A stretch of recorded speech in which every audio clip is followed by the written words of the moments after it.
Hey, our top friends, shifting strategies here. Before I get into some of the intro of what this is, I'm going to do a quick sound test. And if I make it through that, then I'll start talking about this. But this is now take 10.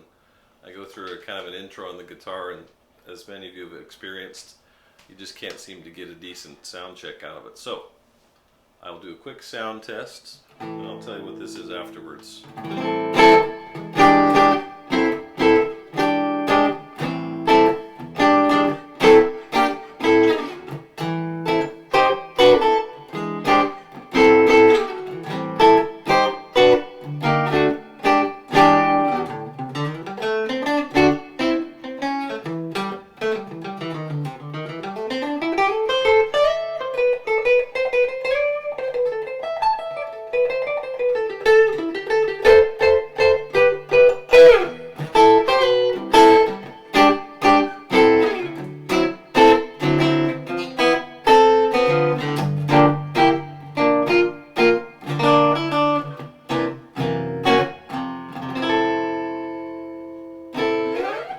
Okay, well that was decent, I guess. I'm not auditioning for any jazz bands, but thought I would do a quick sound check of the OpusG.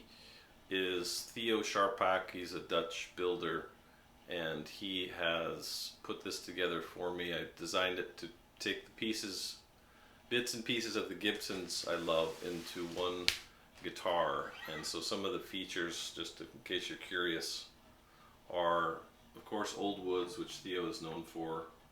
He's done a great job. I think he said they're Arthur Lang woods from, I don't know, 70 years ago that he still has access to, so he builds a nice guitar anyway, but then when he uses great woods for it, they sound pretty great. So that is really the overview of the Gibson OpusG from a wood perspective. Clearly it's a finish from the antique family instead of the red, which I think we talked about earlier.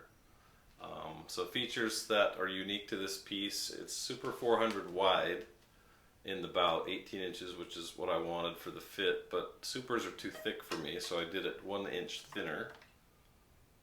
And my favorite tone is usually from X-braced guitars, so this is X-braced versus parallel. And then you'll also may notice the waist is 1 inch thinner than a Super here, so it kind of just tucks in really nicely into your lap here when you're playing. The other feature you may recognize, obviously associated with Gibson, is the Charlie from Pete Biltoff.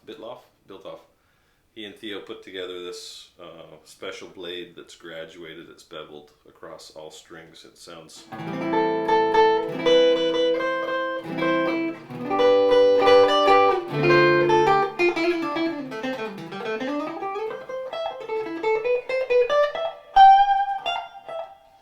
graduated, balanced nicely across all the strings. Super 400 tail that Theo took and plated with rhodium, give it a very nice gleamy chrome type of a finish, as he has done with the bar on the Charlie Christian. And then you see headstock, not really Gibson-esque, a little more gildy, with some call-outs to the Gibson crown there in the headstock inlay, and a couple of features more personal to me that have some meaning. And that's about it. So it's a Florentine cut, obviously a thinner guitar, but with a full sound. And acoustically it sounds pretty good still. Probably can't hear it too well. I feel like strumming.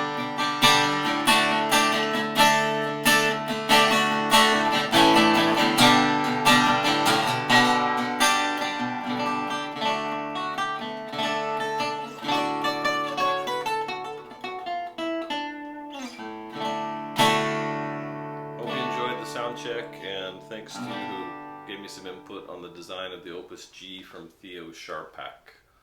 Check him out. He's hoping to make a few more. Thanks. Take care.